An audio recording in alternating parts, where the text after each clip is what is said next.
And Father Frank Brennan talks about faith in modern times in our Sky News exclusive digital series. Those stories in a moment. Let's take you first to Melbourne, where Jewish leaders are responding to this suspicious synagogue fire. Let's listen in. On a Friday, as Naomi said, just before Shabbat, the Jewish holy day, there's every indication that it is an anti-Semitic attack.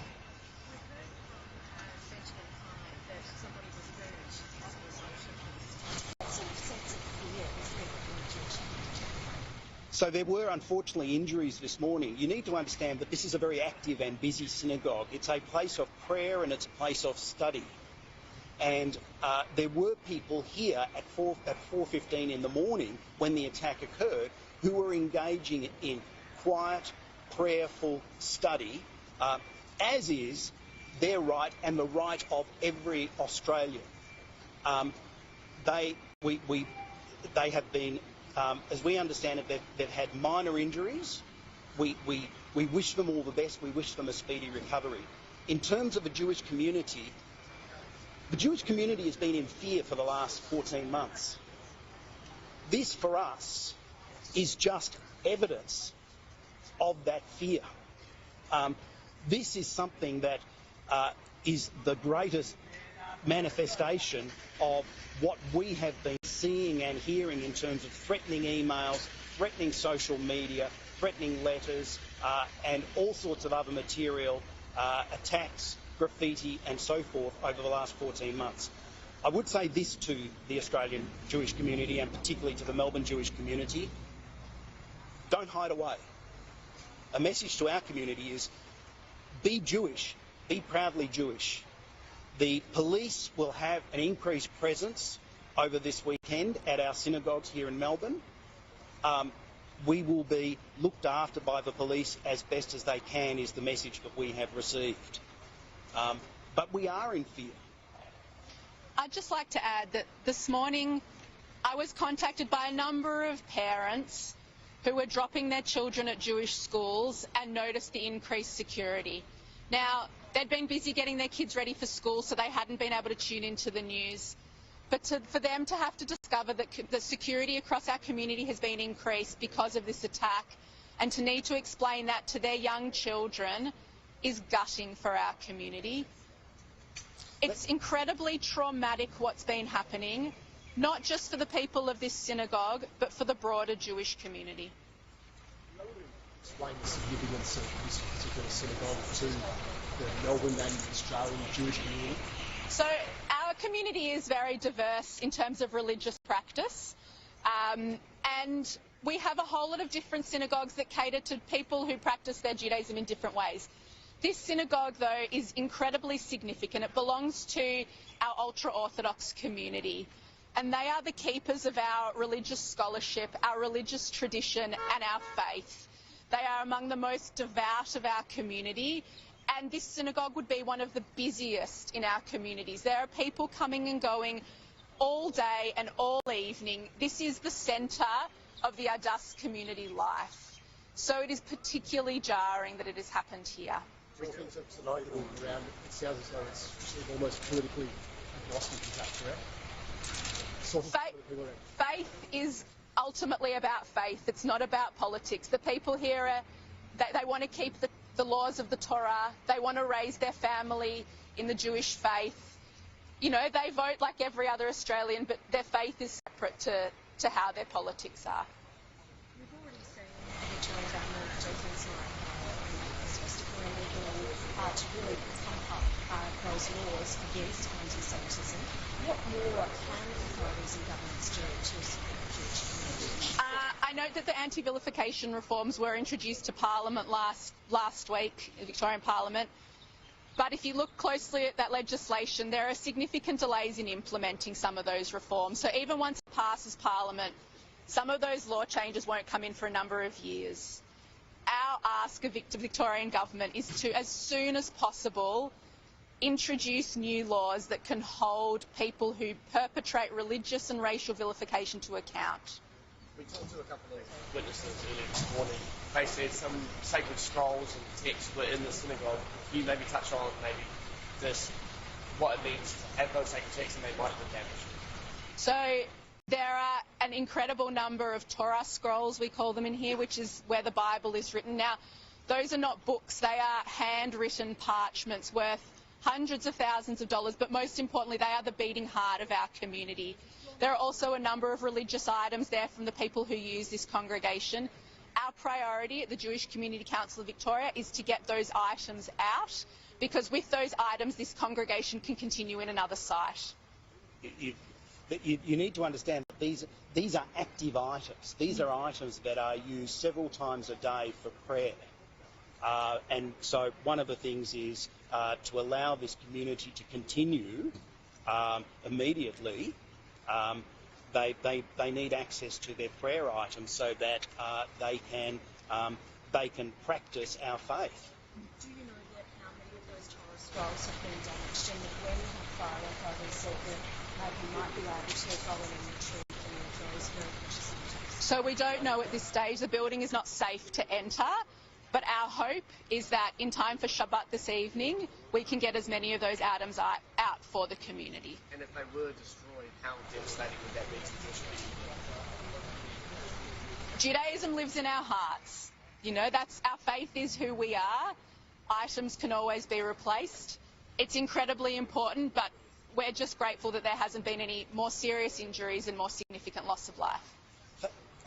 Our religion is a religion of debate and discussion. It is a religion that has developed its laws over time by that process of rabbinic debate and discussion. And that starts from the Ten Commandments themselves and spreads outwards through the Torah, which is the first 5 books of what is known as the Old Testament, through to the rabbinic discussions. These documents, these scrolls, these religious items, they are the record of that debate and discussion which informs the very core of our faith. The documents are replaceable in the sense that they are, although handwritten and painstakingly produced, takes over a year to create a Torah scroll, although they are replaceable, there is something that strikes at the very heart of it. That for us, an attack on a synagogue is an attack. It's not an attack on a building. It's an attack upon our faith. It's an attack upon our people. It's an attack upon who we are. The perpetrators of this attack, I'm not expecting them to know the fine detail of Jewish law and tradition, but clearly they wanted to strike at the very heart of who the Jewish people are, and that's what they have done.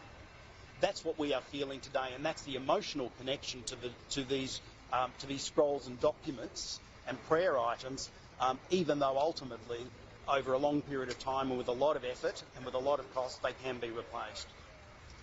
The President of the Executive Council of Australian Jewry there saying just what has happened overnight and how this has affected him and his community, striking at the heart of the Jewish community there in Melbourne. This synagogue severely damaged, all but destroyed, talking about the Torah, the parchment documents inside that have also been damaged and what that means for them. Of course, for Shabbat tonight, they are hoping to have some kind of gathering there and are coming together outside of the synagogue. We have seen plenty of reaction to this suspicious fire in Melbourne this morning.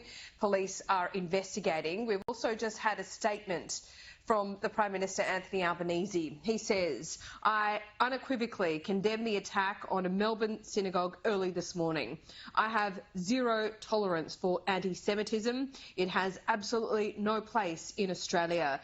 This violence and intimidation and destruction at a place of worship is an outrage. This attack has risked the lives and is clearly aimed at creating fear in the community." The people involved must be caught and face the full force of the law. I have been briefed by the AFP Commissioner this morning. The Commonwealth will provide full assistance to Victorian authorities. This deliberate, unlawful attack goes against everything we are as Australians and everything we have worked so hard to build as a nation. That statement just through from the Prime Minister Anthony Albanese. He will be in Perth later today, and we might get a few questions to him on that as well. Let's go back live to the scene now. Simon Love is there for us.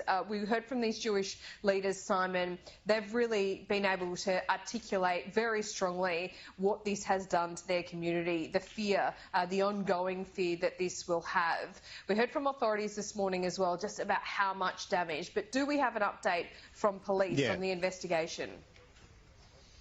Well, Laura, they've said it's suspicious, and they'll be doing a news conference here at 9:30. And, of course, the Jewish community and leaders have told us what they know about this. They allege that someone came to the front door of this synagogue, poured petrol, and then set it alight. Now, there's been quite a response here at the Adass Israel Synagogue. You can see that news conference you were just watching that's still going on. Josh Burns, the federal member for McNamara, is here. He's actually lost his voice, so we're unable to speak to him, at least for television, but he's asked me to sort of convey, his support, particularly the Prime Minister's statement that's just been put out, and we'll also see a number of other community leaders arrive here probably within the next 45 minutes or so.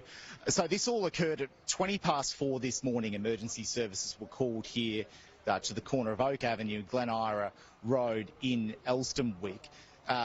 It's understood that there were two people inside this synagogue. Now, according to leaders at this synagogue, one of those people suffered serious but non-life-threatening burns and was taken to hospital. The other also taken to hospital as well. Now, we expect to hear more from Victoria Police within the hour. You can see, I'll just give you a bit of a 360-degree look at this scene right now. So the Fire Rescue Victoria crews are still here mopping up. You can see that community leaders, security, and a lot of the Jewish community, especially young people, have turned out here to see what exactly has occurred.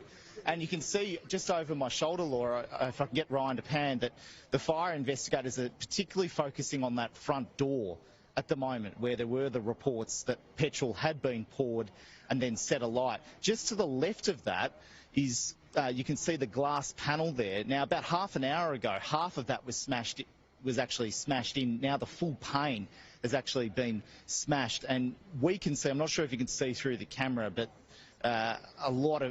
there's just extensive damage inside that synagogue, so it's caused immense distress here at the scene. I've been speaking to a few community leaders here before. We'll see if we can bring you some of that. There was no fire spread other than to the building of origin. The damage inside is quite significant. It did go throughout, but crews are now going inside, checking for hotspots and fire extension. Two people that were evacuated with minor injuries, but it's now with Victoria Police, as it has been deemed suspicious. So we'll hear from police, Laura, in about 20 minutes. OK, we'll be live back to the scene when that happens, Simon. Thank you. Meantime, the office of Benjamin Netanyahu has strongly criticised the Albanese government over its retreating support for Israel. Our political correspondent Olivia Casely joins us now. Olivia, they've suggested Australia may no longer be a key ally. Yeah, well, a very firm rebuke of the Albanese government reported in The Australian today. Benjamin Netanyahu's office condemning, really, Labor's decision to support Palestine during a United Nations vote in New York this week. We'll remember, Australia voted for the immediate withdrawal of Israeli forces from the West Bank, Gaza and East Jerusalem, a motion that passed by 157 votes to 8. Mr Netanyahu's office has weighed in now, describing this as a disappointing decision that will quote-unquote invite more terrorism. We have seen a subtle but significant shift in the Albanese government's position on Israel in the past year. In the past, when the same motion's been put, Australia has either voted against it or abstained.